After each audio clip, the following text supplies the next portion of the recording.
mes lèvres et ma bouche publiera ta louange.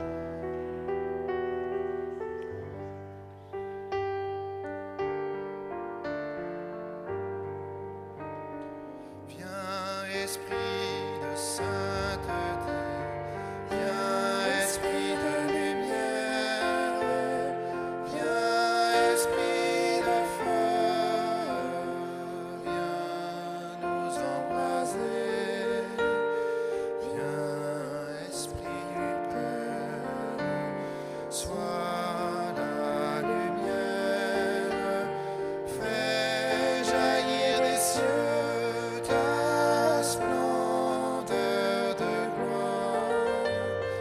Viens, Esprit de sainteté, viens, Esprit de lumière, viens, Esprit de feu, viens nous embraser.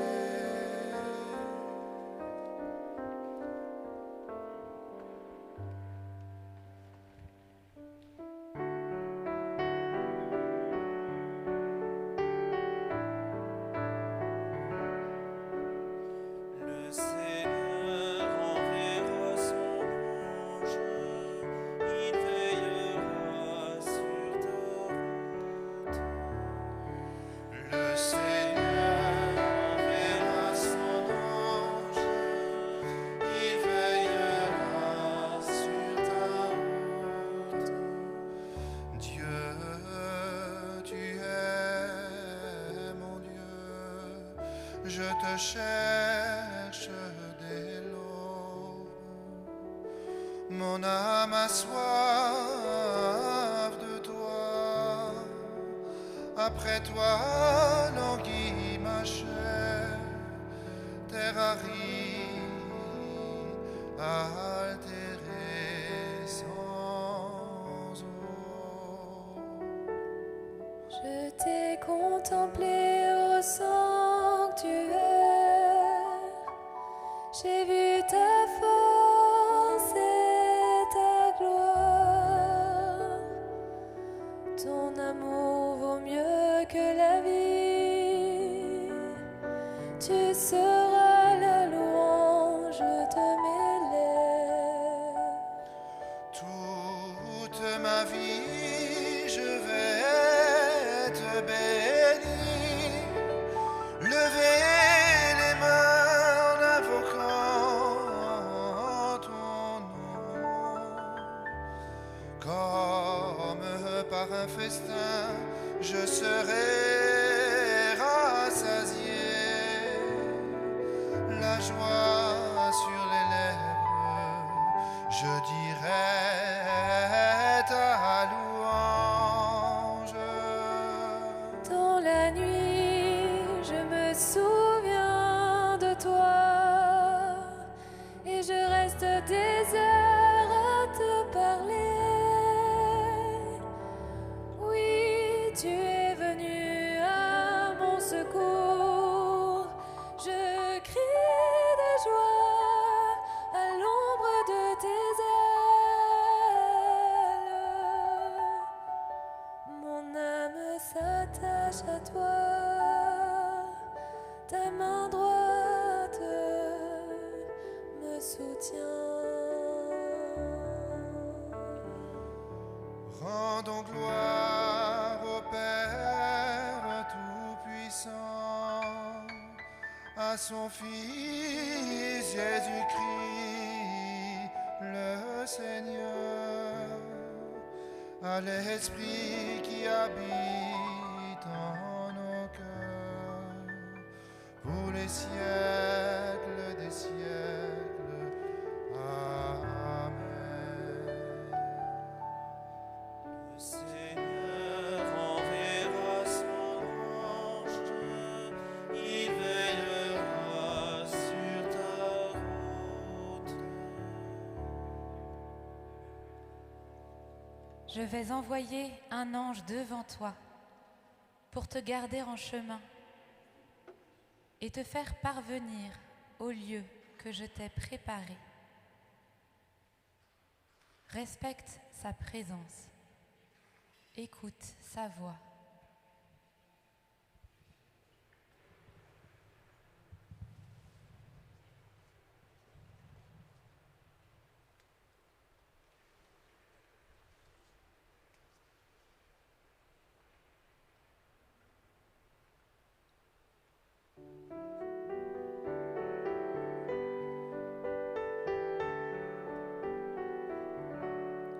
Dieu a donné mission à ses anges de te garder sur tous tes chemins. Dieu a donné mission à ses anges de te garder sur tous tes chemins. Ils te porteront sur leurs mains pour que ton pied ne heurte les pierres. Dieu a donné mission à ses anges de te garder sur tous tes chemins. Gloire au Père et au Fils et au Saint-Esprit. Dieu a donné mission à ses anges de te garder sur tous tes chemins.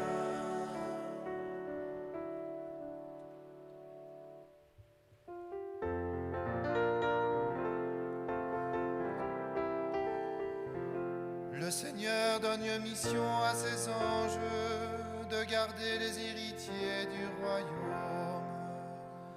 Le Seigneur donne mission à ses anges de garder les héritiers du royaume. Béni soit le Seigneur, le Dieu d'Israël, qui visite et rachète son peuple. Il a fait surgir la force qui nous sauve dans la maison de David, son serviteur. Comme il l'avait dit par la bouche des saints, par ses prophètes depuis les temps anciens. Salut qui nous arrache à l'ennemi, à la main de tous nos oppresseurs. Amour qu'il montre envers nos pères, mémoire de son alliance sainte. Serment juré à notre Père Abraham, de nous rendre sans crainte, Afin que, délivrés de la main des ennemis, nous le servions dans la justice et la sainteté, en sa présence tout au long de nos jours. Et toi, petit enfant, tu seras appelé prophète du Très-Haut. Tu marcheras devant à la face du Seigneur et tu prépareras ses chemins. Pour donner à son peuple de connaître le salut, par la rémission de ses péchés.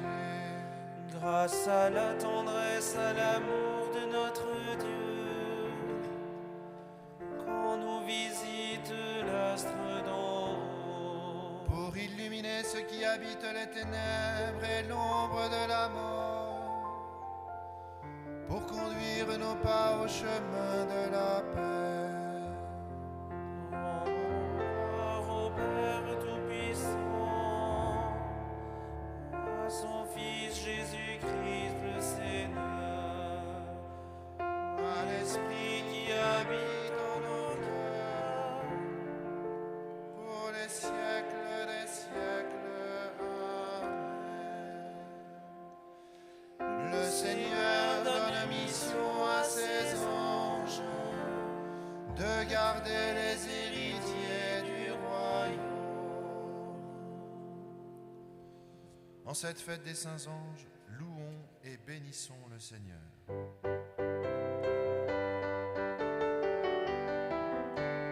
louange à toi Seigneur, éternellement.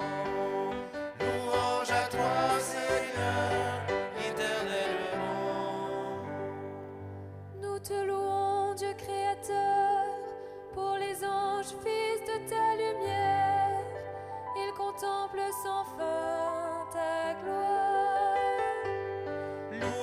à toi, Seigneur, éternellement. Nous te louons, Dieu vivant, pour les messagers de ta parole. Ils annoncent le vrai soleil dans la nuit des hommes. Louange à toi, Seigneur, éternellement. Nous te louons, Dieu très haut, pour les ouvriers de ton désir. Ils t'offrent chaque jour nos prières. Louange à toi, Seigneur, éternellement. Nous te louons, Père très saint, pour les anges, nos compagnons. Ils nous guident vers ton royaume. Louange à toi, Seigneur, éternellement. Nous te louons, Père des esprits, pour le monde invisible. Il nous fait pressentir ta grandeur. Louange à toi, Seigneur, éternellement.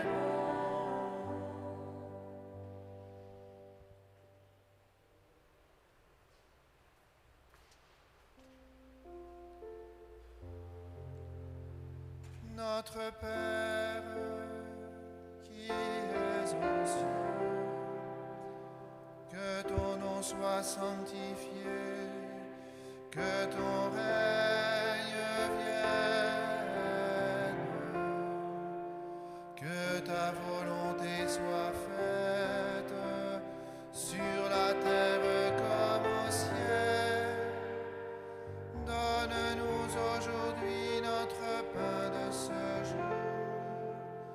Pardonne-nous nos offenses, comme nous pardonnons aussi à ceux qui nous ont offensés.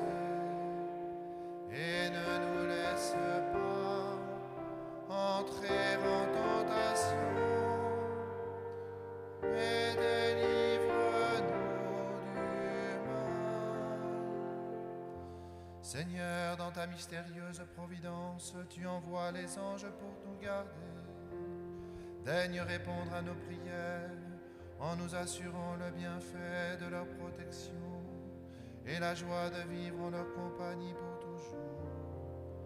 Par Jésus-Christ, ton Fils, notre Seigneur et notre Dieu, qui vit et règne avec toi et le Saint-Esprit, maintenant et pour les siècles des siècles. Amen. Le Seigneur soit avec vous Et avec votre esprit, et que Dieu Tout-Puissant vous bénisse, le Père, le Fils et le Saint-Esprit. Amen. Bénissons le Seigneur. Nous rendons grâce à Dieu.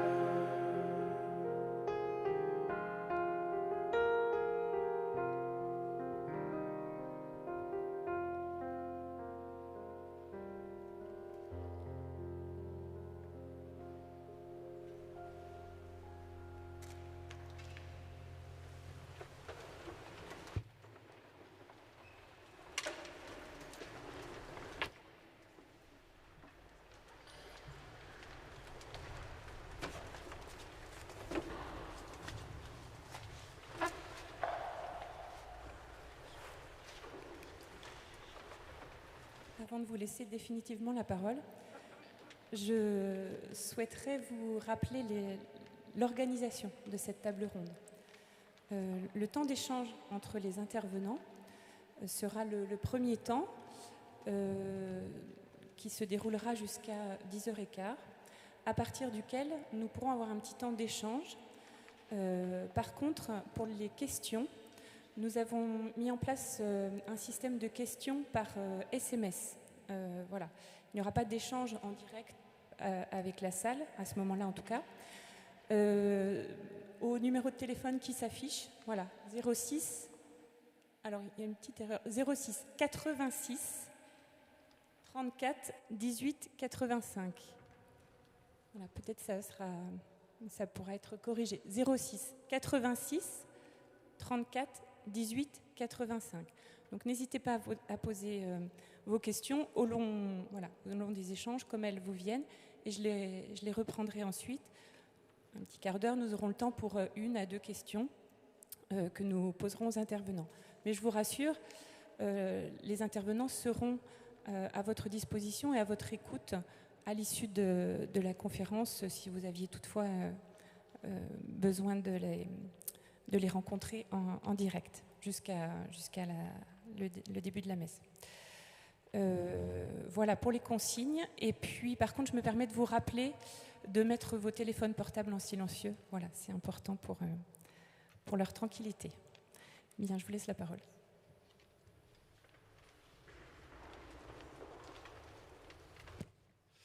Bonjour à tous. Alors voilà, merci Céline, nous sommes ensemble jusqu'à 10h30 environ.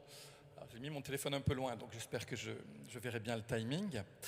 Nous sommes ensemble pour aborder cette thématique, cette vaste thématique, Dieu associé invisible ou associé visible dans l'entreprise. Alors en filigrane, nous voyons bien que la question qui nous est ici posée est celle de la visibilité de notre foi dans le monde du travail. Alors avant de m'attarder sur cette thématique, je souhaite tout de suite vous présenter nos intervenants ce matin. Nous avons la chance, je dis bien la chance, d'avoir 3 intervenants qui, par leur engagement, leur fonction, leur responsabilité, leurs compétences aussi, me semblent particulièrement qualifiés pour nous offrir un regard sous différents prismes sur cette problématique. Anne-Violaine Ardel, bonjour. Vous êtes responsable, vous êtes directrice juridique à la Conférence des évêques de France. À ce titre, vous avez été sollicitée, notamment en ce qui concerne la loi sur le principe qui vient à conforter la République. Le respect du principe de la République. Voilà. Vous êtes également membre du Conseil pour les questions canoniques au sein de la Conférence des évêques de France. Vous êtes membre du MCC, le mouvement des cadres chrétiens. Et vous êtes l'auteur d'un ouvrage paru en 2018, je crois, dont la thématique ne me semble pas si loin de celle de ce matin. Votre ouvrage « Signes religieux et ordre public, quelle laïcité dans les rapports espace public, espace privé ». Donc avec vous, nous aborderons la question du cadre et de savoir sous quelle forme la foi peut ou non s'exprimer dans le cadre du travail. Audrey Cathoz, alors vous êtes dirigeante et fondatrice de KLS Lunettes. Alors KLS Lunettes, dans le monde de l'optique, on peut dire que c'est une société innovante dans le sens où, et c'est suffisamment rare pour le signaler, KLS propose des modèles 100% made in France, fabriqués en France et personnalisables. De façon plus générale, KLS, et vous nous en parlerez dès le début, a fait du bien commun, de la recherche du bien commun, l'un des socles de son action. Avec vous, nous verrons comment, pratiquement, vivre cette notion de foi au travail et en quoi Dieu a été associé, visible ou non visible, de votre entreprise dès le début.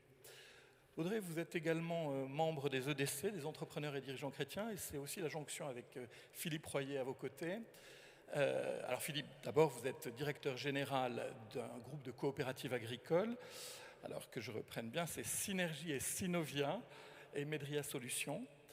Et vous êtes Philippe, le président national des entrepreneurs et dirigeants chrétiens. Les entrepreneurs et dirigeants chrétiens regroupent de mémoire un peu plus de 3500. Oui, 3500 membres. Voilà, 3500 membres. Donc des entrepreneurs qui ont cette particularité de vouloir articuler leur vie professionnelle et leur foi. Je pense que vous nous en parlerez. Alors vous êtes ici ce matin pour nous éclairer. Nous sommes nombreux, je crois, à vivre parfois une tension entre le désir, l'aspiration naturelle à vouloir témoigner de notre foi dans notre vie professionnelle et dans le même temps une gêne, parfois un malaise, disons-le peut-être aussi une autocensure. Ai-je le droit de me dire chrétien au travail ? En ai-je l'envie ? Est-ce systématiquement une maladresse ? Pour illustrer un peu cette tension, en préparant votre présentation, Je me suis interrogé, allais-je vous mettre dans l'embarras si je citais vos entreprises? Alors il m'a fallu moins de 10 secondes d'échange téléphonique avec chacun d'entre eux pour comprendre qu'il n'y avait pas d'embarras quand il s'agit de parler de la foi. Mais le fait est que, nous le savons, et je pense à vous Philippe, la question de l'observation du fait religieux en entreprise est un sujet délicat dans notre société. La laïcité nous est présentée comme le standard du bon comportement en entreprise. Et on en arrive à parfois avoir l'impression que rien n'est possible. Le simple fait de porter une croix au travail serait une faute, une maladresse, une erreur. Nous le savons, le cadre législatif tente à restreindre la liberté d'expression en matière de conviction religieuse. Mais un fait demeure. Un entrepreneur chrétien voit ou devrait naturellement voir sa foi impacter son management, sa vision stratégique, ses choix financiers. De même, un salarié chrétien, dont, comme tout salarié, on attend une implication sans faille, une loyauté vis-à-vis de son employeur, doit passer un tiers de sa journée en entreprise. Comment attendre de lui qu'il laisse à la porte de son entreprise sa foi qui modèle sa vie, ou qui devrait naturellement modeler sa vie? Alors dans ce contexte, jusqu'où peut-on partager sa foi? Je me tourne vers vous, Anne Vionen, en votre qualité de juriste. Éclairez-nous sur ce contexte où la neutralité religieuse devient un peu le standard. Très directement, très simplement, voici ma première question. Est-il aujourd'hui encore possible de se dire chrétien au travail? Et plus précisément, qu'est-il permis pour partager sa foi? Que faire dans ce cadre? Alors, je vais d'abord vous dresser un peu le cadre normatif actuel, qui est un cadre effectivement de plus en plus restrictif. Alors, tout d'abord, je voudrais donner quelques points de repère en ce qui concerne la laïcité. La loi du 9 décembre 1905 sur la séparation des églises et de l'État n'emploie ni le terme laïque, ni le terme laïcité. Ce terme apparaît en 1946 dans la Constitution, donc bien plus tard, et on ne voit apparaître que le terme laïque, la République laïque ou l'enseignement public laïque, mais il n'y a pas le terme laïcité. Donc, la laïcité, si moi je dois la définir, c'est la neutralité de l'État et de ses agents publics. Donc c'est assez restrictif finalement. La société civile n'est pas laïque au sens où l'entend la Constitution. Ce sont les agents publics et les collectivités publiques qui sont astreints à une obligation de neutralité qui découle de ce principe de laïcité. Voilà donc quelques points de repère concernant la laïcité. Maintenant, je voudrais évoquer la notion de prosélytisme.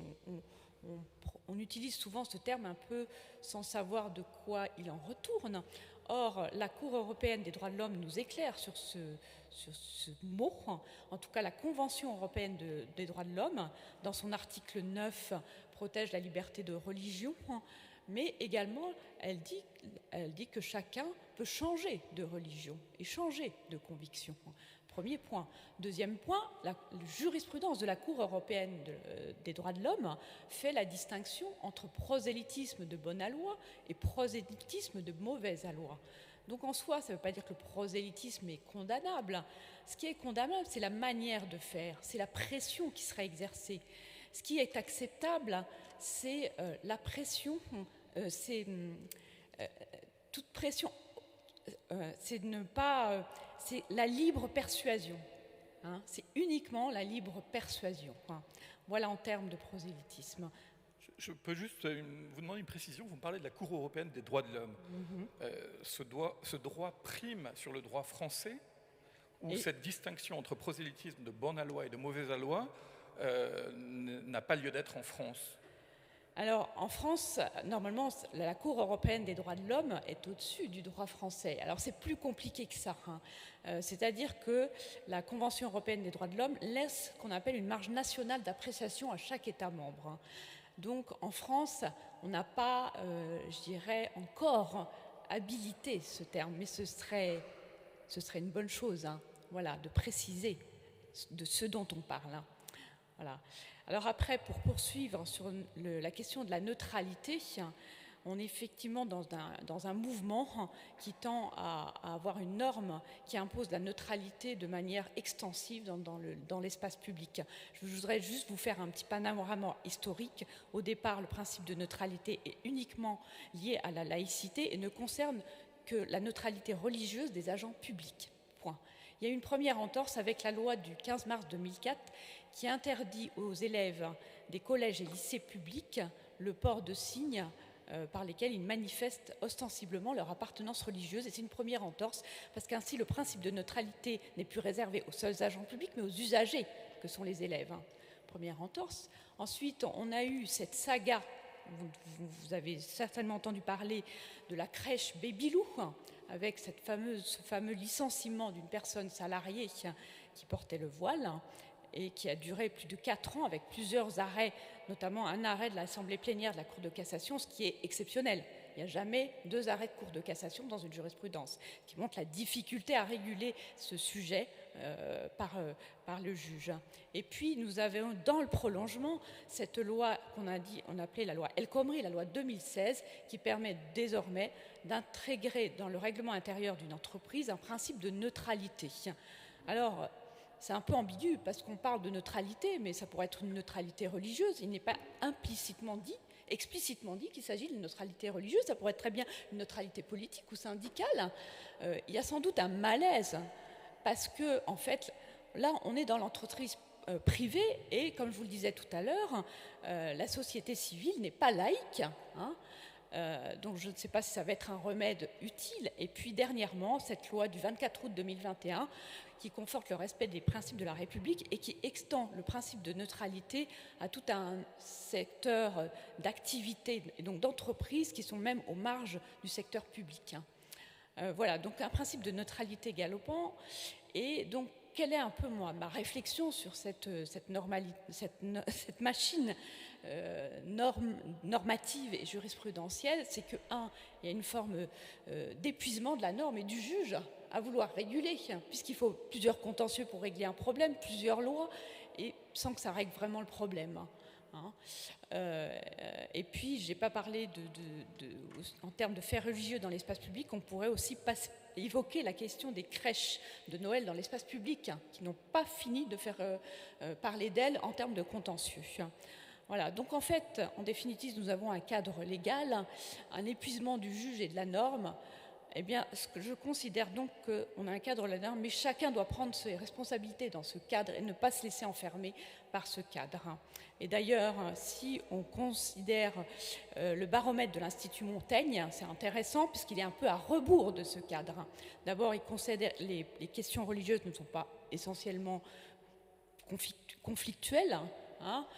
Si on prend les statistiques, il y a 33% qui considèrent que le fait religieux en entreprise est plutôt positif et pas du tout perturbateur, 48% c'est neutre et pas perturbateur, et 19% qui peut être perturbateur, donc c'est assez faible. Et surtout, ils disent que finalement, s'agissant du port des signes religieux, ça ne heurte pas à 65%, et 83% sont d'accord pour faire des accommodements pour permettre l'expression religieuse. Et enfin, intéressant, de dire que finalement, le fait d'avoir une abstention pourrait être perturbateur finalement. L'abstention par rapport peut générer une frustration qui serait perturbatrice pour l'entreprise, et au contraire, le fait d'avoir des convictions religieuses génère une empathie plus grande et une meilleure capacité à régler les problèmes sociaux. Voilà. Merci Anne-Violaine. Donc on a bien compris combien il était délicat de trouver cet équilibre entre ce qui est du ressort de ce que la loi permet, de cet épuisement dont vous parliez. Et j'ai bien aimé votre mot, vous avez employé le terme de responsabilité. Qu'est-ce qui est du ressort de notre responsabilité en tant que chrétien par rapport à notre témoignage? Audrey, vous avez créé KLS Lunettes avec un associé, visible ou non, vous l'avez créé et vous le dites clairement, avec Dieu. J'aimerais savoir, aujourd'hui, est-ce qu'on peut témoigner de sa foi uniquement quand on est, si je puis dire, son propre patron? Faut-il que nous soyons tous créateurs d'entreprises pour pouvoir enfin oser assumer cette responsabilité dont nous parlait Anne-Violaine? Je crois que dans beaucoup de domaines, en fait, la liberté, on choisit de la prendre ou pas. On choisit de se cacher, de s'abriter derrière des interprétations de loi, ou au contraire, on se dit, mais en fait, j'ai vécu un truc de dingue, pourquoi je ne le partagerais pas ? Et je suis très émue parce que d'habitude, je suis de l'autre côté, à des congrès, à des assises pour chercher des inspirations, et je vois des gens incroyables avec des témoignages incroyables. Et des fois, à la fin, je me dis, ouf, mais moi, en fait, je suis toute petite. Et c'est comme ça que je viens aujourd'hui devant vous. Je ne suis pas une Wonder Woman, je suis juste une nana qui, à 40 ans, avec 4 enfants, s'est dit, mais qu'est-ce que je vais faire de ma vie ? Et je crois qu'on est tous à des carrefours de vie à s'interroger parfois. Sauf que j'ai dit, écoute, moi, je ne sais pas, mais toi, tu sais. Montre-moi et ok, j'y vais. Par contre, tu viens avec moi, parce que sinon, ça ne va pas marcher. Et donc j'ai fait la liste de ce que je voulais et j'ai tout mis en prière et j'ai gardé cette habitude, c'est-à-dire que quel que soit le projet, la stratégie, le recrutement qui est fait, tout est placé d'abord dans la prière et ensuite on voit comment Dieu ouvre les portes. Et je vais avoir l'occasion peut-être d'intervenir 2 fois et donc je voulais avoir 2 axes dans le témoignage. Quand on est chrétien, ça veut dire qu'on est, entre guillemets, des imitateurs de Christ. Et donc, ça veut dire qu'il faut étudier comment lui, il s'est comporté. Et il me semble qu'il y a 2 axes. Il y a un premier axe qui a été celui de l'écoute, où il a écouté les gens, écouté leurs souffrances, écouté leurs besoins avant d'y répondre. Et un autre axe où, en fait, il a raconté des histoires pour rentrer dans leur univers, dans leur façon de vivre et se connecter à eux. Et du coup, c'est exactement ces 2 axes que moi j'utilise. Donc, un premier axe où je raconte des histoires. Vous savez, quand vous créez une marque, on crée un peu une légende après.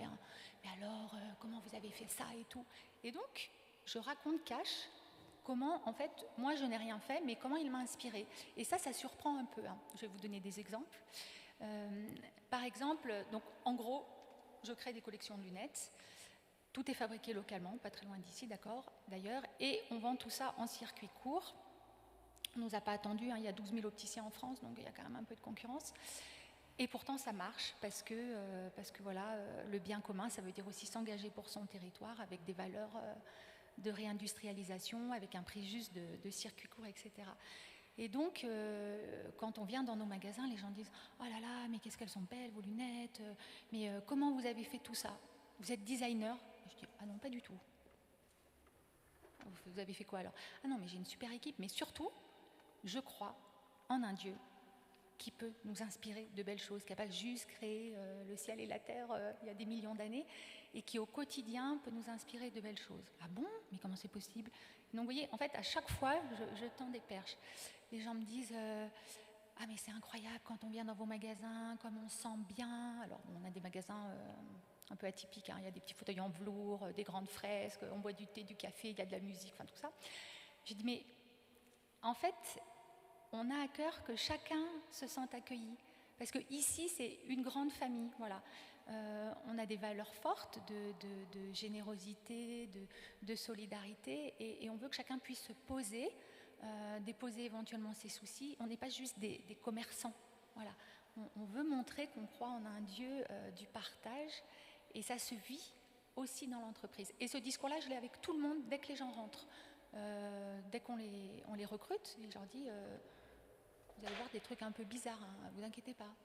Mais vous pouvez avoir confiance parce que moi je ne sais pas tout, mais je connais quelqu'un qui sait. Voilà. Et donc c'est systématiquement raconter comment Dieu peut intervenir dans notre vie. Je ne sais pas si j'ai encore le temps d'un ou 2 exemples. Voilà. Alors,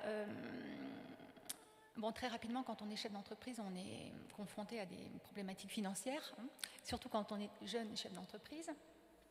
Et puis quand on croit que Dieu pourvoira à nos besoins, donc ça c'est, mon mari m'a bien expliqué ça, débrouille-toi, Dieu pourvoira à tes besoins, ok.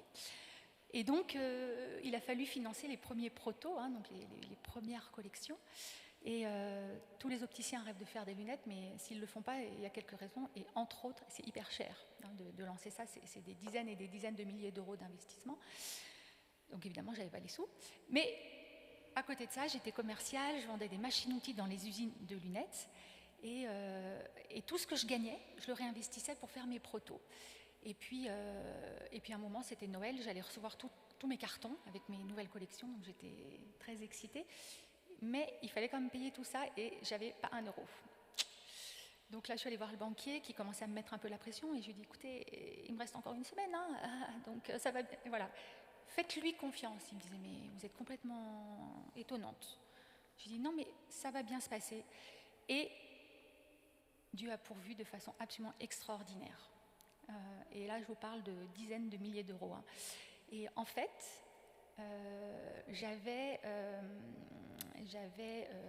j'étais rentrée sur une grosse affaire d'équiper une grosse usine à peu près 2 ans avant. Et j'avais gagné ce projet. Et donc, vous savez, en fait, faut tester les machines, ça prend 6 mois. Après, il faut fabriquer les machines quand on a gagné, ça prend encore 6 mois. Après, il faut les mettre en production. Et après, il faut être payé par le client, donc ça prend encore 6 mois. Et après, quand le client a payé, la petite commerciale que j'étais reçoit sa modeste contribution. Et Dieu a permis que arrive pile poil, à quelques centaines d'euros près, le montant dont j'avais besoin quelques jours avant, quoi.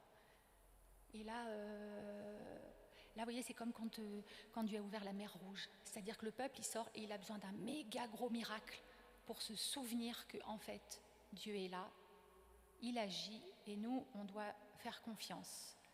Voilà. Et ça, je le raconte, je le dis, mais non, il est là. Et si moi, je peux le faire, vous pouvez le faire aussi, et donc transmettre toutes ces idées. Merci Audrey. Donc on voit bien que Dieu a été votre associé, et puis un associé, comme on dit, bankable. Hein, vraiment, il n'y a pas d'inquiétude là-dessus. Alors Philippe, vous connaissiez bien Audrey et KLS Lunettes. Son entreprise d'ailleurs a été lauréate du prix Philibert Vraud de la Fondation des EDC avec la Croix, je crois. De l'économie du bien commun, avec la Croix, ouais, qui est partenaire. Mais est-ce qu'on est là dans une configuration finalement très atypique, très exemplaire, ou est-ce qu'on a aux EDC 3500 entrepreneurs qui ont cet associé et qui ont des expériences de ce type-là? Je vais rebondir sur les propos d'Anne-Violaine et ceux d'Audrey. Ils sont très intéressants parce que Anne-Violaine nous pose la réalité du monde dans lequel on est. C'est-à-dire qu'on a eu un courant laïcard, sociétal, qui nous a anesthésiés. Il faut appeler les choses par leur nom. D'ailleurs, on a cru qu'en tant que chrétien majoritaire, on n'était pas anesthésié. On est un peu comme la grenouille qui se fait anesthésier dans l'eau qui chauffe tranquillement. Et peut-être bonne nouvelle, on devient minoritaire. C'était d'ailleurs annoncé dans un sondage. On devient minoritaire. Et ce côté minoritaire, c'est intéressant parce que peut-être que ça va nous donner justement envie d'aller jusqu'à l'extrême que Audrey a posé, qui est l'unification de vie totale que chacun rêve. Cette société laïcarde nous a conduit à quoi? À la schizophrénie. On nous a dit, mais vous vivez votre vie professionnelle dans le toujours plus et autres, vous vivez votre vie personnelle dans la société de consommation du toujours plus, et puis votre vie spirituelle, hein, vous cachez ça, parce que c'est pas le moment d'en parler, et c'est quelque chose qui est devenu anecdotique. Et le comble, c'est qu'on s'est laissé faire. On s'est laissé faire. Et donc, par rapport à ça, donc, il y a 2 écueils. Celui de l'indifférence, et il faut qu'on sorte de cette indifférence. L'autre écueil, ce serait de dire qu'il serait trop tard et que, finalement, la bataille serait perdue. Non, surtout, les chrétiens doivent sortir de la fatalité. Voilà. Bien sûr que le monde ne va pas bien. Il y a plein de choses qui vont bien dans le monde, mais globalement, il y a une fracture sociale, il y a une fracture environnementale, il y a plein de choses à changer. Dans la période où on est, qui est une période clé, le rôle des chrétiens est extraordinairement important. C'est le moment où jamais, c'est pas parce que plus ça va mal, plus les chrétiens doivent exercer leur devoir d'espérance.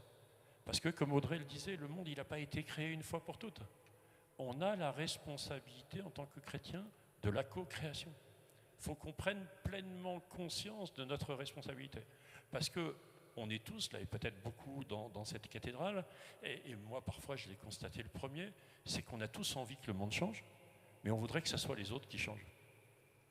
Je suis désolé, mais le monde ne changera que quand Audrey, elle a décidé de changer, que Anne-Violaine, elle a décidé de s'engager, que moi j'ai décidé. et que vous tous, chacun de vous, dans cette cathédrale, vous allez vous dire, mais j'ai ma responsabilité dans la part du changement. Donc est-ce qu'on ne peut pas basculer vers le chemin qu'a fait Audrey sans passer par la notion de prendre conscience de sa responsabilité de chrétien. Donc on a chacun la responsabilité là où on est. Et parfois on se dit, ah oui, mais je ne serai jamais comme Audrey Cathoz, elle va trop loin. Ben, aux EDC, pour répondre à votre question, Alban, ben, il y a des profils très très différents. L'enjeu, c'est de se dire, je me mets en chemin et je prends ma liberté. Voilà. Et ce qu'il faut reprendre dans sa vie, c'est réactiver sa liberté. On a tous des libertés beaucoup plus importantes que ce qu'on imagine. Et on a la liberté de quoi? C'est de prendre conscience que Dieu a mis en nous une vocation.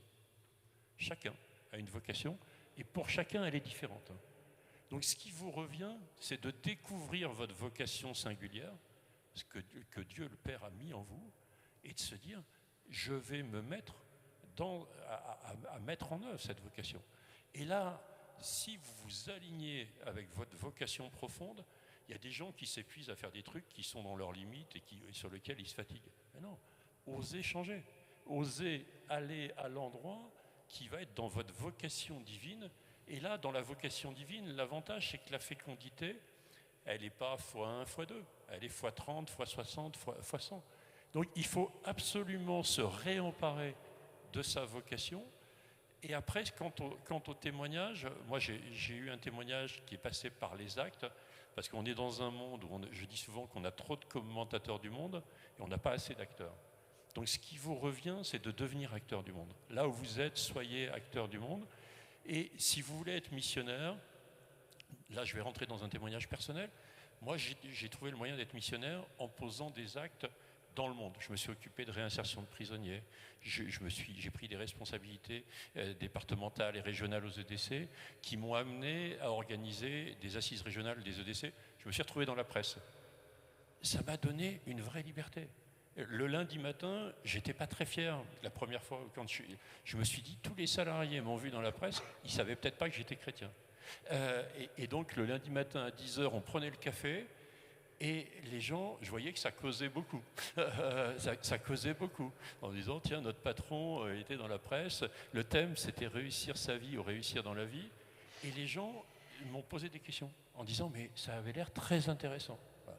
Et finalement, j'ai vu que c'était beaucoup mieux apprécié que l'image que moi je m'en faisais. Et 3 semaines après, j'avais un comité d'établissement où là j'avais les sections syndicales, et dans le comité d'établissement, j'ai le délégué syndical UNSA qui lève la main en disant, dans les questions diverses, on vous a vu dans la presse. Alors là, je me suis dit, ça va être chaud. Ça va être chaud.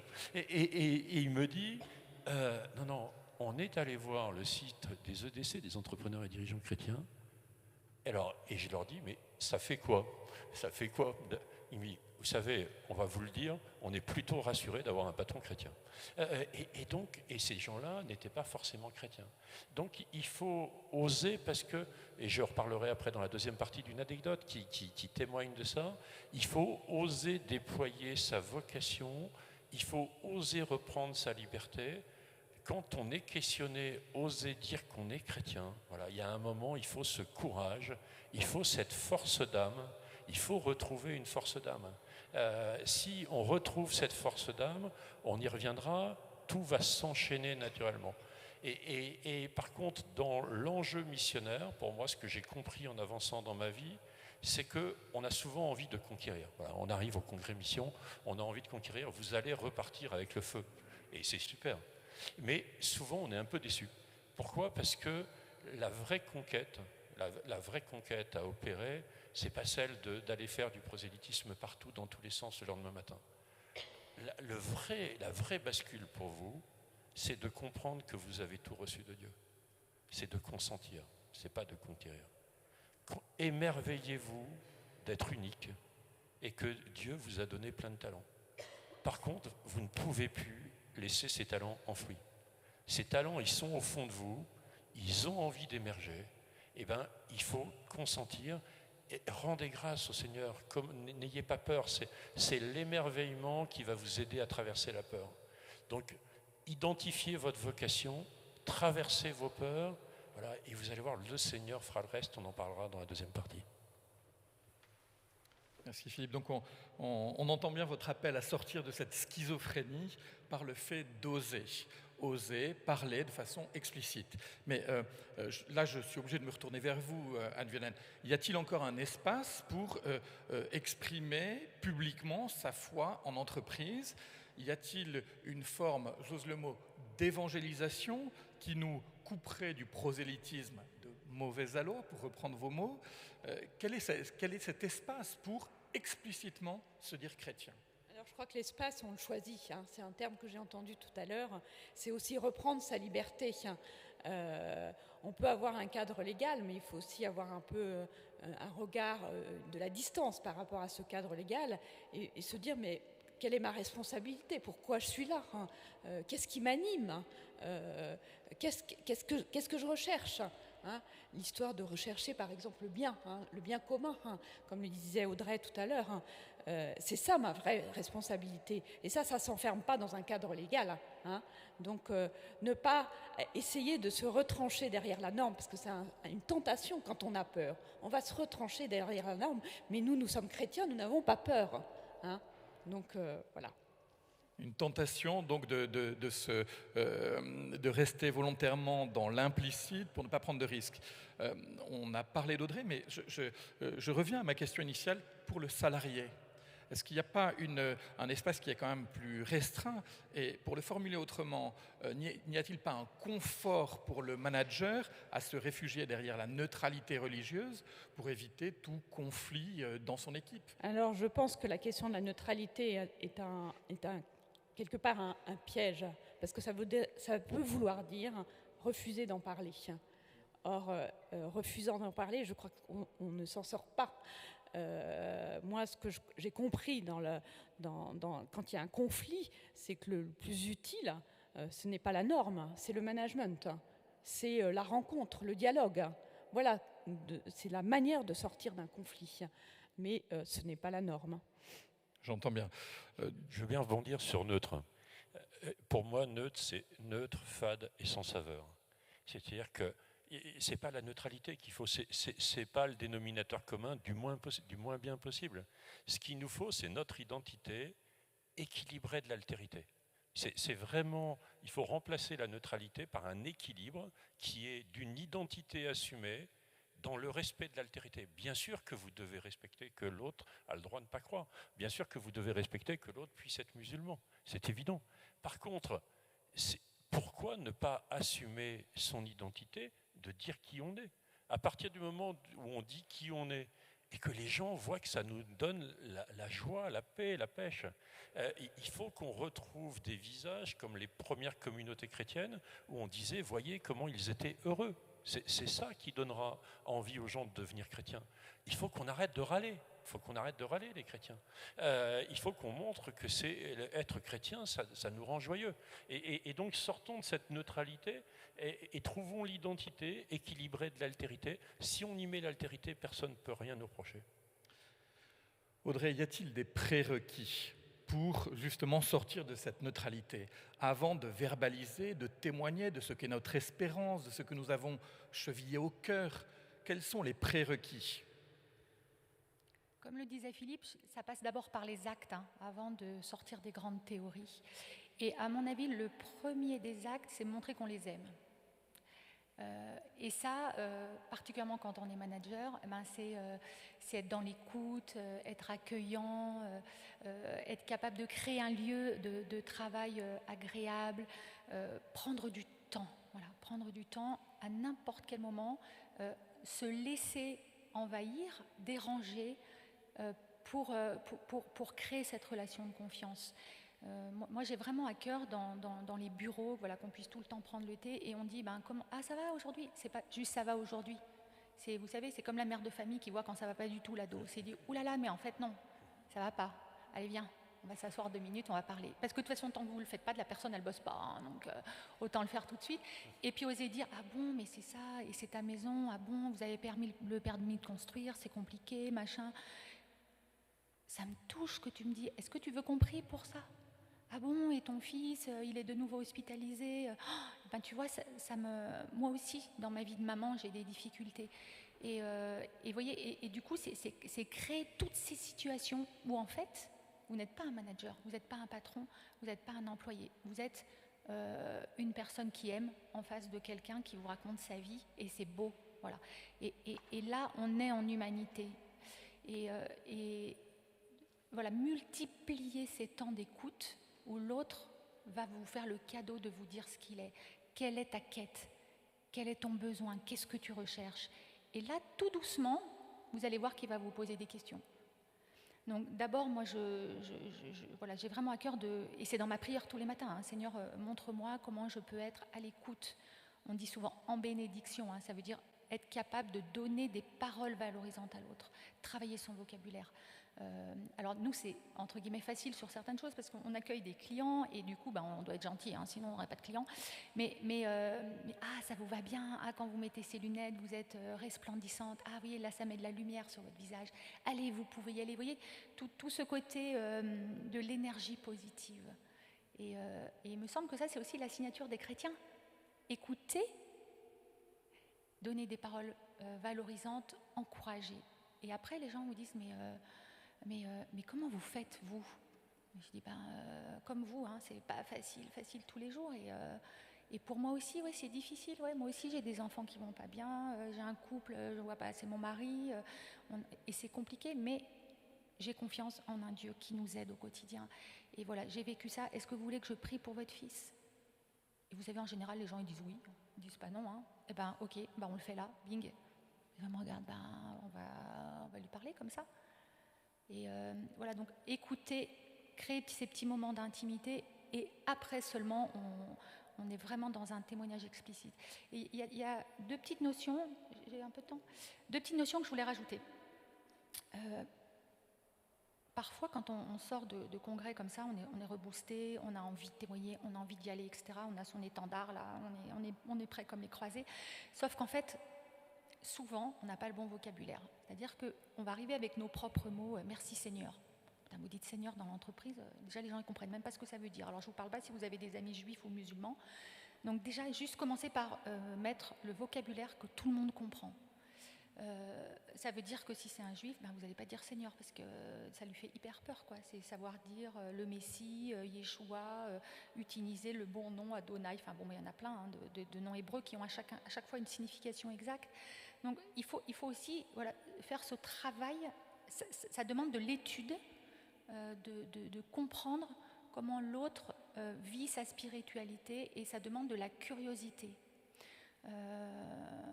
Je vais vous donner une petite anecdote rigolote.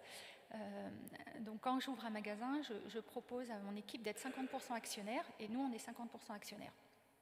Et un jour, je suis à une réunion EDC, entrepreneurs et dirigeants chrétiens, et je leur dis, je suis super contente, j'ai une de mes nouvelles associées, elle est juive. Et ça me fait plaisir parce que voilà, on a vraiment un amour pour Israël, et je me réjouis d'échanger avec elle. Je lui ai dit que j'étais chrétienne, et elle a quand même signé.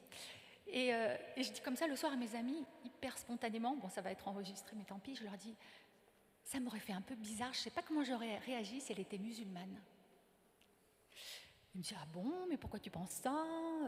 Pourtant, d'habitude, t'es cash et tout, puis il faut bien qu'on aille leur parler. Je dis, ouais, non, mais je dis juste ça spontanément.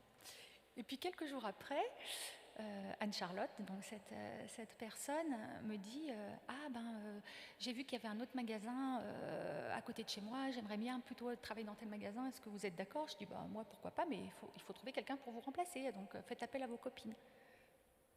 Vous avez vu la suite arriver.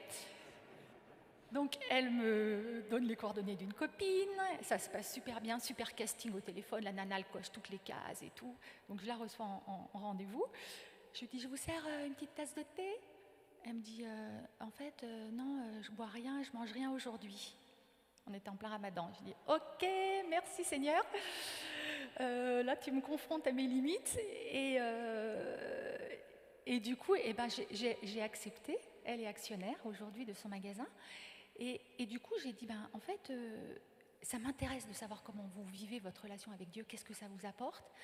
Et alors j'y vais hyper prudemment, mais vous voyez par exemple, s'intéresser aux différentes fêtes, aux différents moments dans l'année où les collaborateurs vivent justement quelque chose de spécial. Et donc, prendre le temps d'appeler, je vous appelle juste pour vous souhaiter une bonne fête de l'Aïd. Non, mais on ne parle pas boulot, je voulais juste vous dire, je pense à vous, je sais que vous êtes avec toute votre famille. Vous avez cuisiné quoi? Comment vous le vivez? C'est plutôt le rite marocain, tunisien?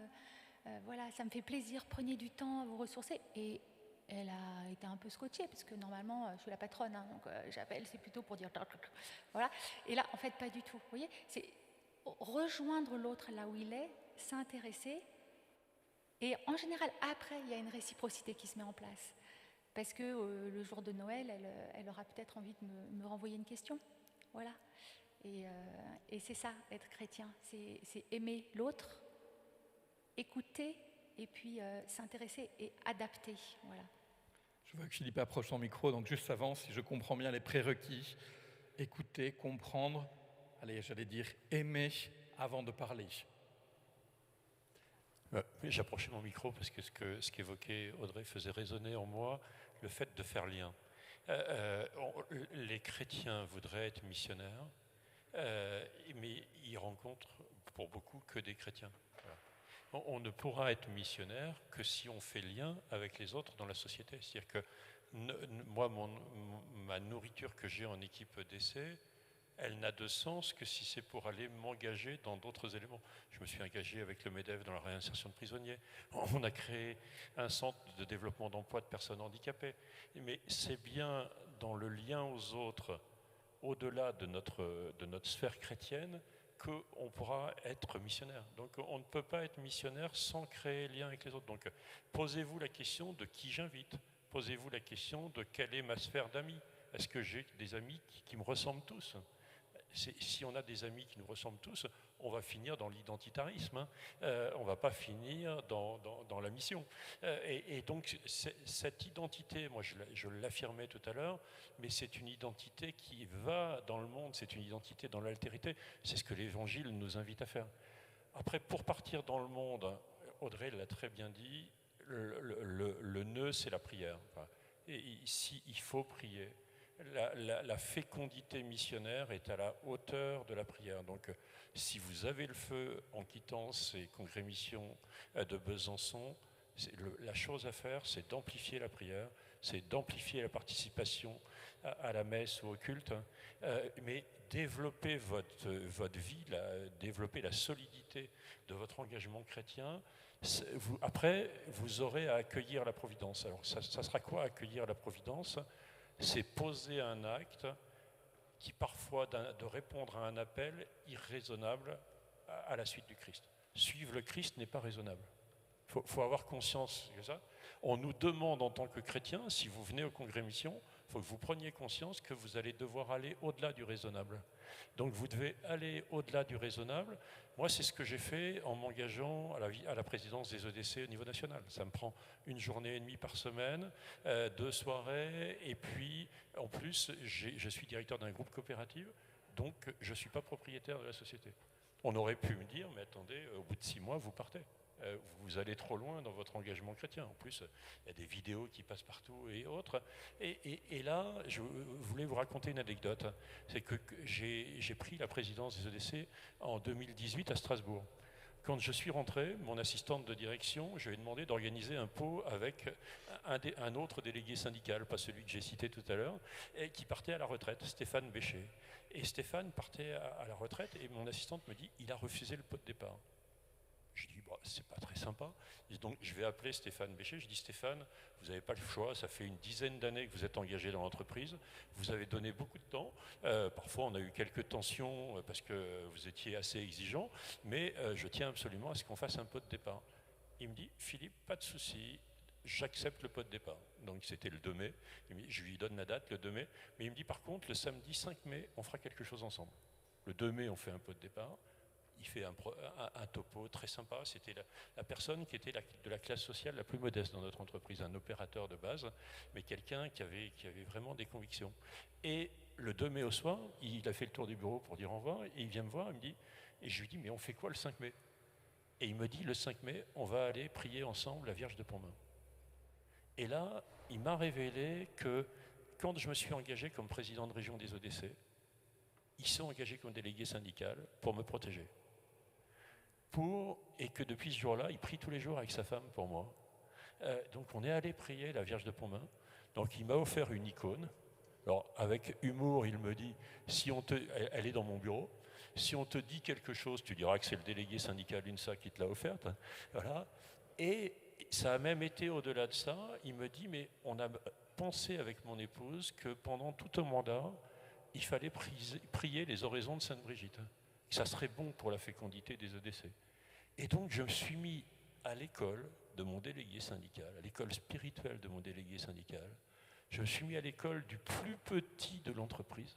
C'est-à-dire que là où on veut toujours aller à l'école des grands, il faut aller à l'école des petits. Il faut aller à l'école du plus fragile. Si vous allez à l'école des prisonniers, des pauvres, des sans-abri, vous allez leur faire du bien. Et quand Audrey le disait, quand on fait le bien commun, ça nous fait du bien. 2, ces plus fragiles vont nous révéler notre fragilité, donc c'est le plus beau cadeau qu'ils nous font. Et le dernier cadeau qui est super, c'est que quand on vient en congrès mission, c'est qu'on a envie de rencontrer le Christ. Quand on rencontre le pauvre, on rencontre le Christ. Donc l'enjeu des chrétiens aujourd'hui, c'est d'aller rencontrer le Christ. Donc c'est d'aller rencontrer les pauvres. Et tout ce qui nous est donné, et quand on a du talent, on n'a plus le droit d'enfouir nos talents. On doit être ces acteurs de réconciliation de la fracture sociale. On doit être ces hôpitaux de campagne que le pape François appelle à mettre en œuvre. On doit être ces acteurs de l'environnement. Donc, et là, on doit être ces acteurs positifs qui créent un élan et que tout le monde se lève derrière. Et c'est Martin Luther King qui avait une belle phrase qui disait « Ne perdez pas 1 gramme d'énergie pour vos ennemis. Le challenge qui vous est donné, c'est de réveiller l'indifférence des bons. » Il y a tellement de gens qui sont tombés dans l'indifférence. Ce qui vous reviendra à la fin de ce congrès mission, dans vos entreprises, là où vous êtes et autres, réveillez l'indifférence des bons. Dites-leur qu'ils doivent se lever, qu'ils se mettent en mouvement. Et voilà. Et que si vous le faites dans la prière, le Seigneur vous donnera, comme moi, il m'a donné ce délégué syndical qui m'a protégé. J'aurais été incapable d'organiser ça. Dieu vous fait des cadeaux que vous ne pouvez pas imaginer. L'enjeu, c'est notre peur de le suivre. Et cette peur de le suivre, il faut qu'on la dépasse. Il faut traverser la peur. C'est peut-être la fécondité de la croix. Il faut traverser la peur, c'est savoir se mettre à genoux au pied de la croix et de dire « Seigneur, je vais te suivre là où tu m'appelles ». Et si vous demandez cet appel, il vous le donnera. Alors voilà, faites attention, parce qu'il vous le donnera, et il vous appellera peut-être à des choses plus grandes que ce que vous imaginez. Donc ayez un grand désir de le servir. L'enjeu, ce n'est pas d'avoir une grande agitation pour le servir, c'est d'avoir un grand désir. Et notre cœur, on l'ouvre qu'à 20% au Seigneur, ou à 30%. Il faut que vous repartiez de ce congrès mission en l'ouvrant à 100%. Il y a un moment, on a besoin de cette radicalité de l'amour de Dieu. Ça change toute notre vie. Et posez-vous une question, c'est à la fin de ma vie, qu'est-ce qui aura été marquant dans ma vie ? C'est une question qui ne fait pas mourir, mais c'est une question qui peut vous aider à éclairer quelle est votre vocation profonde et singulière à apporter pour le royaume. Alors il nous reste une petite dizaine de minutes avant de répondre aux questions de la salle. Alors mes questions, je les adresse à vous trois. Quelles sont les clés pour sortir de cette peur ? Nous sentons en nous cet appel à oser porter les couleurs de Christ sur nos lieux de travail. Comment sortir de la peur ? Comment, Anne-Violaine, à la fois respecter le cadre, mais avant tout respecter la responsabilité qu'est la nôtre d'être à notre place, d'avoir les justes mots, la juste délicatesse, la juste sagesse pour pouvoir porter les couleurs de notre Sauveur, celui qui nous donne notre espérance.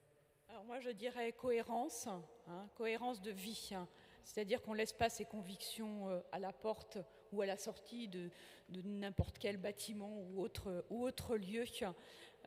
Cohérence qui peut amener à prendre des risques, mais des risques justifiés et motivés par ce que l'on est et ce qu'on cherche et ce qu'on veut apporter pour le bien commun de tous. Philippe Audrey, donnez-nous des clés pour sortir de cette peur, oser faire ce premier pas. Je crois qu'il faut d'abord oser être soi-même, et oser être soi-même, oser être authentique, c'est aussi oser dire quand il y a des difficultés. Enfin, souvent, quand vous êtes manager ou patron, on attend de vous que vous soyez toujours un leader pour rassurer, etc. Et de fait, hein, c'est un rôle très important. Mais en fait, souvent, les gens sont très inquiets. Ils sont inquiets parce que c'est le Covid, parce qu'il n'y a plus personne dans les magasins, parce que si, pour leurs enfants, leurs familles, enfin, bon, peu importe, il y a plein de sujets d'inquiétude. Et du coup, nous, on a une chance absolument incroyable. C'est que Dieu ne nous a pas dit qu'il allait nous enlever tous ces soucis, il a dit qu'il allait être là dans tous ces soucis. Et donc, oser dire, oui, là on traverse une situation compliquée, mais on va y arriver, on n'est pas tout seul. Je vous donne un exemple juste. Aujourd'hui on a 6 magasins, et là, gros coup de tonnerre, dans un de mes magasins, mon associé principal décide de quitter le projet. Bon, donc comme elle est aussi opérationnelle, c'est un gros bordel. Bon, pour des raisons externes à KLS. Et donc, tout le monde se connaît. Hein. Nous, c'est une petite famille, on est une trentaine. Hein. Donc, gros séisme. Et donc, j'ai vu tout le monde hyper perturbé. Comment on va faire? Pourquoi elle part? C'est pas normal, blabla.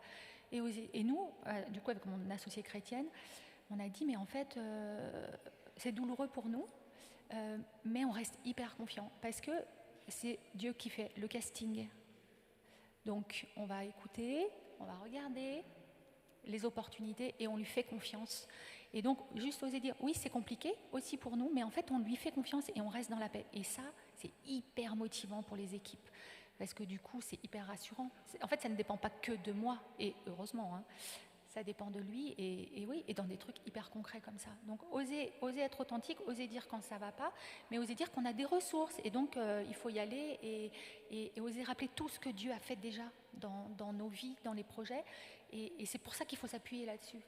Quand il y avait des fêtes juives, qu'est-ce qu'on passait son temps à relire les psaumes, des cantiques qui racontaient en fait comment Dieu avait miraculeusement sauvé son peuple, etc.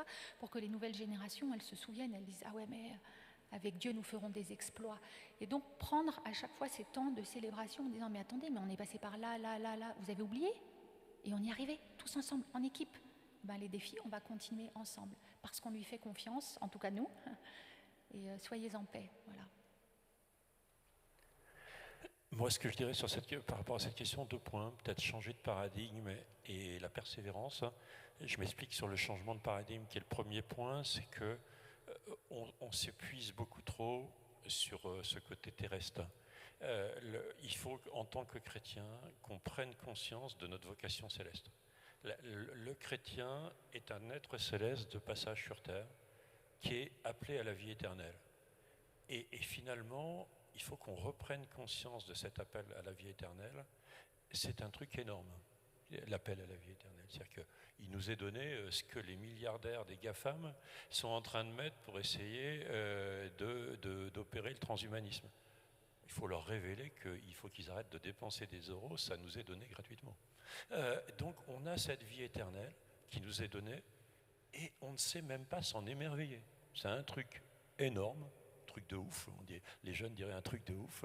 C'est un truc de ouf et on se comporte comme si ça n'existait pas. Non, si on est chrétien et qu'on croit à la vie éternelle, pourquoi ça change tout? Parce que ça ne change pas un peu notre vie, ça change toute notre vie. Parce que le jour où vous avez dépassé la peur de la mort, toutes les petites peurs tombent. Donc après, si vous savez ça et que vous savez que vous êtes rempli de l'amour du Christ, vous n'allez pas changer un peu votre vie. Et peut-être pourquoi on n'ose pas parfois, parce qu'on sent bien que ça va changer beaucoup de choses dans notre vie, de vivre dans l'alignement de cette vie céleste. Et pourquoi on n'ose pas? Parce qu'on est attaché à nos biens matériels. Notre problème, c'est le lâcher-prise. On sait que la vie éternelle, c'est bon pour nous. On sait que suivre le Christ, ça va transfigurer notre vie en positif. Tout va être mieux, mais on ne veut pas lâcher nos biens. On ne veut pas lâcher nos euros. On ne veut pas lâcher nos addictions. On ne veut pas lâcher tous nos petits trucs. On ne peut suivre le Christ que par le lâcher-prise. D'abord, cette prise de conscience positive que la vie éternelle, c'est exceptionnel, que cette vie au ciel, il faut commencer à la vivre sur terre aujourd'hui, elle a déjà commencé. Donc, et après, c'est se lâcher prise, voilà, et c'est ce que disait saint Augustin, c'est réapprendre à désirer ce qu'on a déjà, se réémerveiller, sortir du conformisme matérialiste dans lequel on a été formaté comme des êtres de consommation, voire de surconsommation. À force, le marketing nous prévoit toujours le petit plaisir suivant qu'on va devoir opérer. À force de satisfaire tous nos petits plaisirs, on n'a plus de grand désir. Et on n'a plus le grand désir de Dieu. Donc il faut une sobriété heureuse sur le plan matériel pour pouvoir retrouver un grand désir de Dieu. Sinon, on n'est plus une personne humaine, on est devenu un individu, individualiste, et on est même arrivé dans notre société dans l'individualisme triomphant. Retrouvons ce sens de la personne humaine qui a la capacité de reprendre son destin, de reprendre sa liberté, pour vraiment mettre le feu au monde. Donc, et mettre ce feu, ça rejoint un peu les éléments terrestres. Dans le feu, c'est le feu de Pentecôte. Voilà. Après, il y a l'eau. L'autre élément, c'est l'eau. L'eau, c'est l'eau du baptême. On a tout reçu par le baptême. Rendez grâce tous les jours de votre baptême. Reprenez conscience de tout ce qui vous a été donné dans le baptême. Essayez de dépasser toutes les casseroles qui nous tombent dans notre vie, parce qu'on en a. Voilà. Et quand il y a des casseroles et des difficultés, il faut prier, parce que le seul moyen de le dépasser, c'est le combat spirituel. Il n'y a que dans la prière que vous pourrez dépasser l'épreuve avec de la fécondité, parce que seul Dieu permet cette traversée de l'épreuve dans la fécondité. Donc c'est la croix. Il faut passer par la croix, et donc il faut cette persévérance de prière, parce que sinon vous ne pourrez pas donner de sens à vos épreuves sur ça. Donc c'est l'eau, et puis après il y a l'air, c'est le souffle. Il faut se laisser remplir de l'esprit. Et après c'est la terre. Pour moi qui travaille dans le domaine agricole et qui est fils d'agriculteur, la terre, c'est les semailles. C'est-à-dire que quand vous allez partir de ce congrès, allez semer, osez cette parole, osez cet acte qui va être plus fort qu'une parole, et soyez à l'aise, la récolte ne vous appartient pas. Souvent, les chrétiens veulent être responsables de la récolte. La récolte, elle appartient au Seigneur, ça nous est dit dans l'Évangile. Et moi, je trouve que c'est très, très confortable, et ça nous rend léger de savoir qu'on a juste à être des semeurs.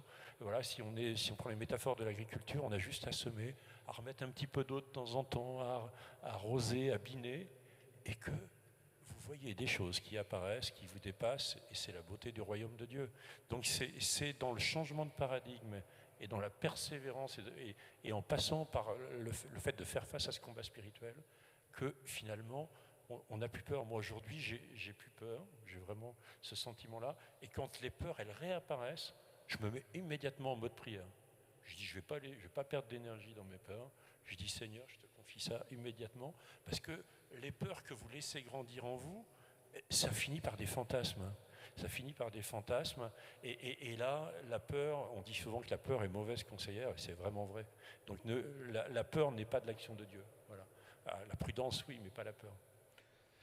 Merci Philippe. Je retiens briser nos peurs par le fait de réveiller notre espérance en la vie éternelle, dépasser la peur de la mort, et toutes les peurs tombent. Anne-Violaine, vous nous parliez de cohérence de vie comme prérequis au fait de pouvoir témoigner. C'est cette fameuse phrase, je ne sais plus qui est l'auteur, ne parle jamais de crise sans qu'on t'interroge, mais vis ta vie pour que l'on t'interroge. Pour être interrogé, mettre en action, s'engager, oser, de façon à être interrogé.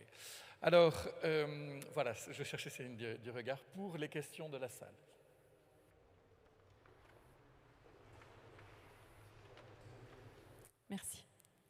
Merci beaucoup à tous les trois pour la qualité de vos échanges. Merci à l'animateur, bien sûr, pour vos différentes expériences, et puis la complémentarité de vos compétences et de ces témoignages.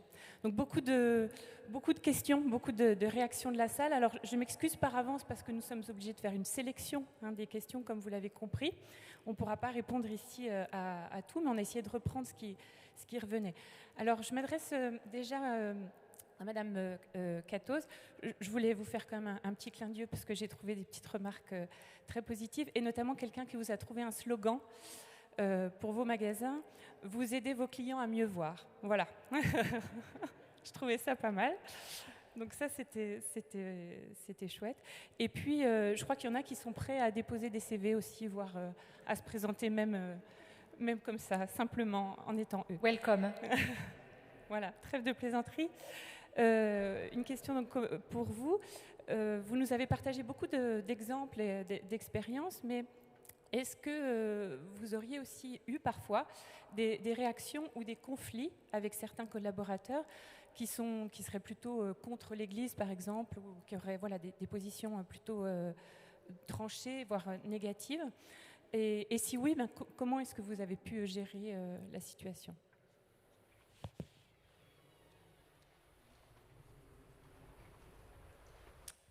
J'ai eu un cas. J'en ai pas eu beaucoup parce que en fait, je suis extrêmement dans l'écoute pour immédiatement m'adapter. C'est ça le respect, hein, c'est-à-dire de respecter ce que croit l'autre. Et puis en fait, quand vous sentez qu'il y a un peu d'animosité, c'est intéressant de comprendre pourquoi. C'est quoi le truc qu'il y a derrière? C'est quoi la peur? C'est quoi la croyance? Et donc, quand vous faites parler l'autre, parce que en fait souvent les gens ils disent ah non mais moi je crois pas en Dieu, mais quand vous leur demandez pourquoi, vous vous rendez compte que le Dieu dans lequel ils ne croient pas, enfin vous n'y croiriez pas non plus, hein, parce que c'est pas un cadeau. Donc en fait ça vous donne encore des points d'accroche au lieu de, donc il faut vraiment tout le temps se mettre en mode écoute. Mais par contre une fois j'avais organisé dans l'entreprise des groupes de prière avec une association extérieure qui s'appelle GBE, Groupe Biblique d'entreprise. Et donc, une fois par semaine, je disais, voilà, la salle de pause va être prise de telle heure à telle heure. Et voilà, c'est un temps de prière. Vous allez voir des gens qui rentrent et vous pouvez passer, si vous voulez, vous joindre à nous. Et j'ai vu que ça contrariait fortement un de mes collaborateurs. Donc, je suis allée effectivement le voir et je lui ai dit, je vois... Enfin, technique de communication non violente, hein, je vois que il me semble que ça vous met mal à l'aise, il me semble que ça vous met en colère, est-ce que vous voulez m'en dire plus? Et la personne m'a dit oui, mais on n'a pas le droit de faire ça dans le cadre de l'entreprise, etc., etc. Et donc, on peut très vite rentrer sur des débats dans lesquels on va s'enliser. En fait, je ne voulais pas rentrer là-dedans parce que je n'ai pas envie de sortir des articles, puis des interprétations, ça ne me sert à rien. Je lui ai dit, écoutez, deux possibilités, soit vous prenez votre temps de pause là-dessus, on adapte vos horaires avec grand plaisir, soit est-ce que vous voulez qu'on se décale, on va dans une autre pièce, ou bien est-ce que vous voulez venir voir? Venez voir une fois et puis à ce moment-là vous m'en parlez derrière. Et du coup il a testé un petit peu tout ça et on a pu un petit peu en discuter ensuite après, et souvent il y a beaucoup de méconnaissances et je lui ai dit écoutez, j'ai à cœur de vous offrir un évangile. Alors ça va vous paraître un peu bizarre, mais au moins vous saurez ce que je crois. Vous allez voir, en fait, finalement, c'est assez simple. Et puis, je suis à votre disposition, en fait, pour en parler. Donc, vraiment être hyper dans le respect, écouter, demander ce que l'autre a derrière et essayer de s'adapter tout en douceur. Merci. Et puis, plusieurs éléments aussi. Je pense que là, on a bien compris vos exposés et la recherche du bien commun dans l'entreprise, bien commun qui est bien l'ambition d'un projet de vie chrétien. Mais est-ce que d'après vous, le fait de témoigner de sa foi plus personnellement, est-ce que ce serait une marche supplémentaire dans l'engagement du chrétien en entreprise? Je veux bien... Pour moi, c'est devenu... implicite, hein, mais je vais plus témoigner de ma foi, par exemple aujourd'hui en entreprise, en parlant de l'économie du bien commun qui par exemple comporte au niveau des EDC, et sur lequel d'ailleurs les autres mouvements de dirigeants en France sont en train de nous rejoindre. Il faut voir aussi tous les beaux signes des temps. Il y a des choses compliquées dans nos temps, mais comme tout le monde est paumé, la chose positive c'est que nous on peut être ce phare, cette lumière qui fait que j'ai jamais fait autant d'interventions au MEDEF, CPME, au Centre des jeunes dirigeants, à l'économie de demain, à Impact France, enfin, parce que à un moment où tout le monde est dans le brouillard, si nous, on est capable d'expliquer en quoi le monde peut être vécu positivement, même sans parler de Jésus. Moi, je parle de l'économie du bien commun en expliquant qu'il nous faut réveiller notre esprit d'entreprendre. Il faut devenir ces co-créateurs de l'histoire, parce que plus que c'est quand c'est difficile qu'il faut justement être aux affaires, et ça parle hein, en général dans les entreprises, et puis que le social, la fracture sociale et l'environnement problèmes environnementaux qui ont été que des options, doivent devenir des éléments de base des nouveaux modèles économiques. C'est-à-dire que, et nous, par exemple, on a remis l'écologie, qui en agriculture était vécue comme très très mal vécue par les agriculteurs. Ils étaient persuadés que l'écologie, c'était Europe Écologie Les Verts, et qu'eux, ils étaient les pollueurs, donc ils étaient contre l'écologie. Moi, j'ai mis 10 ans à réconcilier les agriculteurs avec l'écologie, en leur disant qu'ils faisaient le plus beau métier du monde, mais c'est bien par le positif que je les ai réconciliés. C'est bien par le projet. Et donc, il nous faut comprendre le monde pour expliquer que tout ce qui nous est donné par cette pensée sociale chrétienne, on a un trésor, on a tous ces docteurs de l'Église, on a toute cette pensée de l'Église protestante, enfin, on a énormément de trésors qu'il faut s'approprier pour aller dans le monde. Donc, et aller dans le monde, c'est donner une vision positive du monde, et ce qui fait que ça nous évite d'être enfermés dans les combats avec LGBT et compagnie. Voilà. Et moi, quand je suis questionné, la plupart du temps, dans les interviews de la presse non confessionnelle, première cause qu'on va vous dire, c'est est-ce que vous êtes pour l'avortement, machin, parce que tout de suite, chrétien, c'est intégriste, avortement. Enfin, et là, moi, je réponds pas à ça. J'explique ma vision positive de la vie, et à la fin, déjà, 4 fois sur 5, la question ne vient même plus. Et quand elle vient, je dis, vous comprenez que je suis pour la vie. Et les journalistes me disent, oui, c'est normal. C'est normal. Donc, on a le droit d'être intelligent. C'était des jeunes étudiants, j'ai fait beaucoup d'interventions pour des étudiants chrétiens grandes écoles.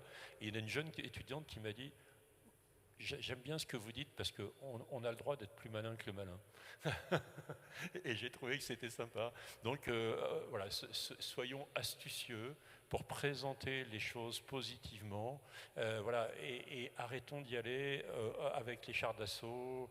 Voilà, déposons les armes. Le Christ, quand il nous invite à partir en mission, il nous invite à partir sans rien. Il n'y a pas d'armes, pas la moindre arme. Donc notre difficulté, c'est peut-être de déposer nos armes, parce que cette dégradation du monde qui a été bien exposée en première partie, ça a tendance à nous mettre en colère. Il faut apaiser cette colère. On ne peut pas être missionnaire si on n'apaise pas cette colère. Je crois qu'on a peut-être encore le temps peut-être pour une dernière question. Est-ce que vous auriez vous avez parlé dans vos échanges de cette indifférence, justement, de lutter contre cette indifférence à Dieu, quelques éclairages ou éléments de réponse qui expliqueraient cette indifférence à Dieu actuellement, alors qu'on pourrait se dire qu'on vit dans un monde plutôt pacifié, on n'a plus de conflits mondiaux, voilà, où Dieu pourrait apparaître plus présent, et pour autant le constat est que ce n'est pas ressenti comme tel. Est-ce que vous auriez les uns les autres quelques éclairages, voilà, à apporter là-dessus?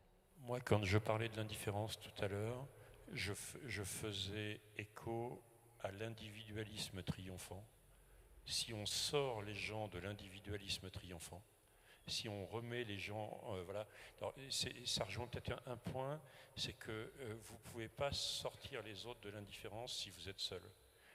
Il faut être en équipe, MCC, EDC, ACI et autres. Il y a plein de mouvements, il y a plein de choses qui sont proposées aux chrétiens, mais on ne peut pas être missionnaire seul. Ça, j'y crois pas un instant. Un chrétien seul est un chrétien en danger par rapport à ça.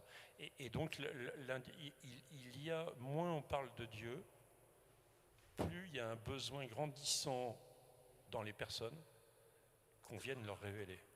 Et quand je parlais de cette indifférence, les gens ne se rendent pas compte qu'ils ont besoin de Dieu. Et dès qu'ils voient la trace de Dieu, il y a quelque chose. Par contre, il faut aller les toucher sur l'émerveillement, sur le beau. Voilà, il faut aller présenter ce qu'il y a de beau. Voilà. Simplement, comme le disait Audrey, révéler à un collaborateur qu'il a des talents, c'est déjà lui faire découvrir que Dieu est en lui. Simplement. Révéler des talents. Moi, j'ai fait des interventions sur la vocation des personnes, qu'elles soient chrétiennes, pas chrétiennes. Et ben, le fait de révéler la vocation à quelqu'un, c'est un acte pour moi d'évangélisation. Il y a... Vas-y.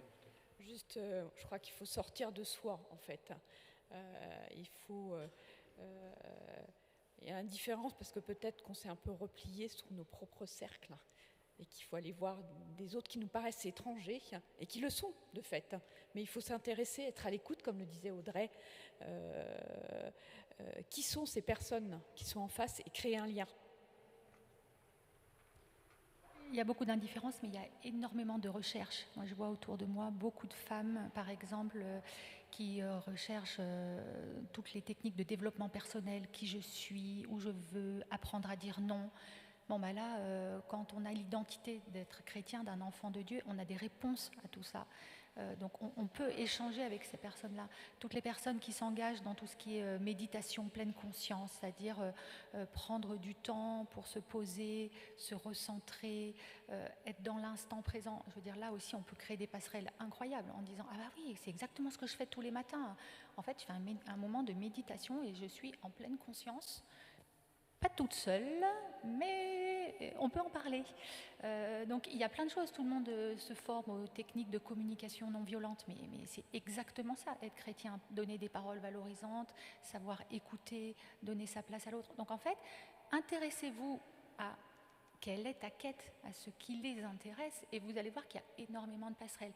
Et puis, si je puis me permettre, donner envie. Est-ce que on voit en vous la manifestation du fruit de l'esprit qui, je le rappelle, commence par la joie. Des fois, il y a du job. Hein. Alors, je ne vous dis pas moi sur les lunettes, hein, quand je les vois arriver dans le magasin. La joie, d'accord, ok. La joie, la paix, la patience, tout ça, c'est-à-dire, est-ce que quand on vous voit, ça te donne envie de savoir ce qu'il y a derrière, qui il y a derrière, voilà. Donc, il faut un peu se remettre en question aussi, voilà. Mais il n'y a pas tant d'indifférence que ça, en fait. Il n'y a jamais eu autant de questionnements, d'attentes, de compréhension. Sauf que les gens ne vont pas le dimanche matin poser ces questions-là, mais au quotidien, voilà. Et un message positif, quelques chiffres, parce que bien sûr il y a des chiffres de la présence chrétienne qui est devenue minoritaire, dont il faut qu'on prenne conscience. Donc on va dire, c'est la décroissance, ça n'irait pas dans le bon sens. Mais il y a plein de choses qui sont en train de germer dans nos églises, catholiques, protestantes, orthodoxes, positives. Et le bien ne fait pas de bruit. Donc il faut que vous soyez capable d'identifier ces choses.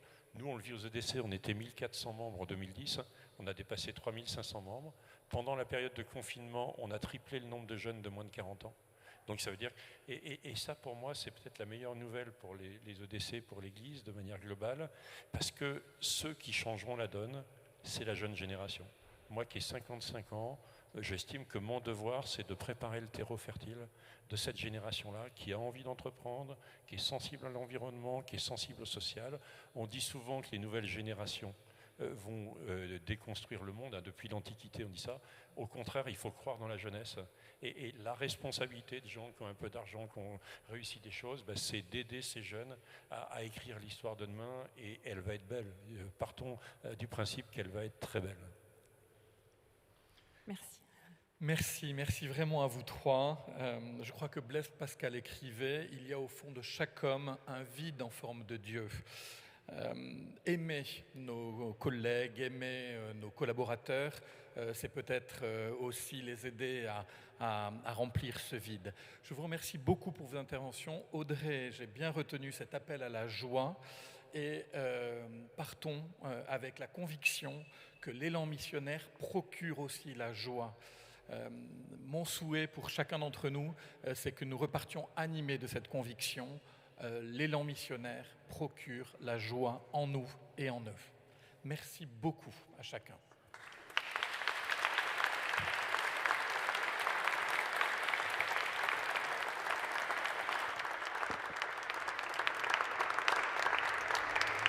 À mon tour, je vous remercie et je vous félicite vraiment pour cette table ronde, la qualité de vos échanges, la pertinence de vos témoignages. Merci beaucoup. Et je vous rappelle que Congrès Mission continue. Bien sûr, la messe ici suivra à 11h. Et puis, allez découvrir le village des initiatives qui se tient au centre diocésain rue Mégevant, qui ouvrira à 13h et qui est ouvert jusqu'à 20h. Profitez des ateliers qui débuteront à 15h et ce jusqu'à 18h. Vous avez 30 ateliers que vous trouverez sur vos programmes, chacun durant 50 minutes, et qui présentent vraiment des outils pratiques qui existent déjà sur le terrain. Donc il n'y a plus qu'à. Voilà. Eh bien, bonne journée, bon congrès.